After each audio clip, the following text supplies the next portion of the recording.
नमस्कार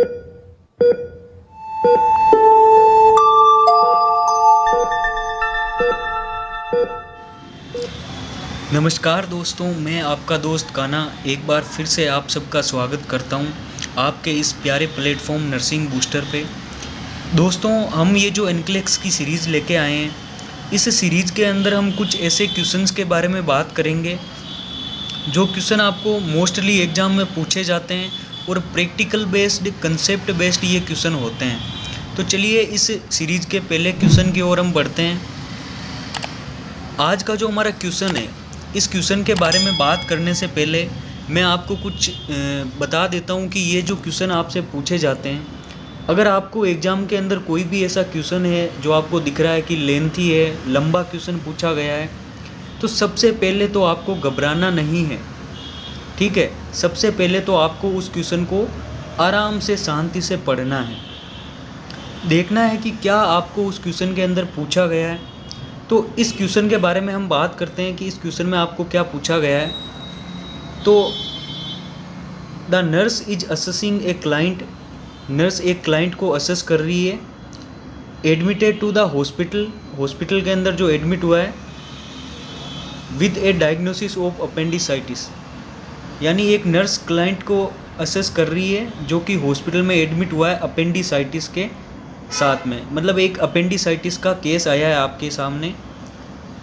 who is scheduled for surgery in 2 hours, और उसको उस अपेंडिसाइटिस के लिए सर्जरी को शेड्यूल किया गया है 2 घंटे बाद में, ठीक है।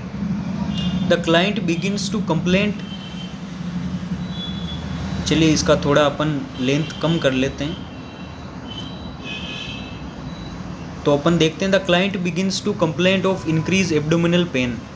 तो जो क्लाइंट है वो आपको कंप्लेन कर रहा है कि उसको एब्डोमिनल पेन हो रहा है, बिगिन्स टू वोमिट, और वोमिटिंग हो रही है, ठीक है।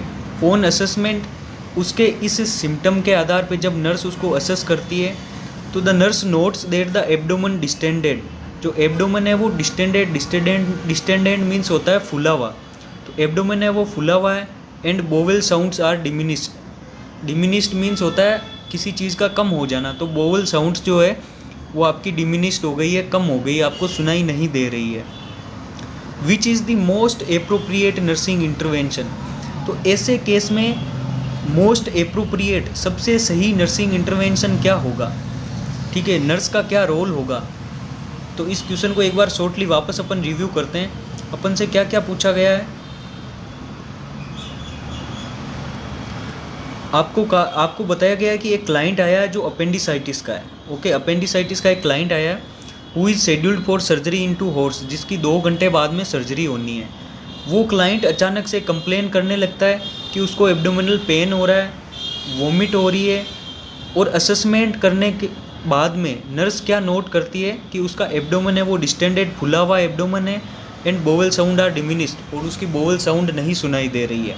तो which is the most appropriate nursing intervention, तो इसके अपन ऑप्शन के ऊपर देखते हैं क्या क्या अपन को ऑप्शन दिए गए हैं। सबसे पहले अपन को कहा गया है कि notify the HCP, HCP means health care provider, तो क्या नर्स HCP को इन्फॉर्म करेगी, नोटिफाई करेगी, ठीक है, तो ये इन्फॉर्म करेगी। एक बार इसको अपन देख लेते हैं। अदर ऑप्शन को भी अपन देखते हैं कि एडमिनिस्टर द प्रिस्क्राइब्ड मेडिसिन, उसको जो मेडिसिन है वो आप प्रिस्क्राइब करोगे, तो वो मेडिसिन तो वो पहले से ही ले रहा है। लेकिन देखिए, ये अपन अब देखते हैं इन सिम्टम को, तो ये जो अपन को सिम्टम दिए गए हैं, abdomen distended, bowel sound, vomit, ये सारे अपन को सिम्टम देखने को मिलेंगे पेरिटोनाइटिस में, ठीक है। तो अपन इसको जो केस का अपन असेसमेंट या डायग्नोसिस करते हैं, तो वो अपन कर सकते हैं कि ये क्या हो सकता है, पेरिटोनाइटिस हो सकता है, ठीक है। ये अपन ने ऑब्जर्व किया, डायग्नोसिस किया कि उसको पेरिटोनाइटिस हो गया। तो पेरिटोनाइटिस अगर किसी को होने का चांस है, अगर कोई रिस्क पे है, तो अपन क्या करेंगे, क्या उसको मेडिसिन देंगे, तो मेडिसिन से पेरिटोनाइटिस ठीक नहीं होगा। Call and ask the operating room team to perform surgery as soon as possible, आप जाओगे ऑपरेटिंग रूम, जो ICU, जो भी OT के जो स्टाफ है, आप उनके पास जाके बोलोगे कि जल्दी से जल्दी सर्जरी करें। तो दोस्तों, सर्जरी को शेड्यूल करना कभी भी नर्सेज का काम नहीं होता है।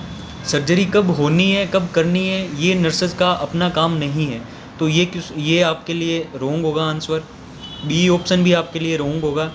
Reposition the client and apply A heating pad. तो देखिए सबसे मेन, हीटिंग पैड आपको अप्लाई नहीं करना है। अगर आपके पास कोई पेशेंट आता है जिसको अपेंडिसाइटिस है तो आपको वहाँ पे warm compression heating pad apply नहीं करना है, बिकॉज अगर आपने हीटिंग पैड अप्लाई किया तो मोस्ट कॉमन जो उसके लिए कॉम्प्लिकेशन रहेगा, जो उसको रिस्क रहेगा, वो रहेगा कि जो उसको अपेंडिसाइटिस हुआ है तो उसका अपेंडिक्स क्या हो जाएगा, रप्चर हो जाएगा। और वैसे भी उसको सिम्टम आ रहे हैं पेरिटोनाइटिस के, और अगर उसका अपेंडिक्स रप्चर हो गया तो उसको पेरिटोनाइटिस हो ही जाना है। तो ये भी आपके लिए ऑप्शन रहेगा वो गलत रहेगा।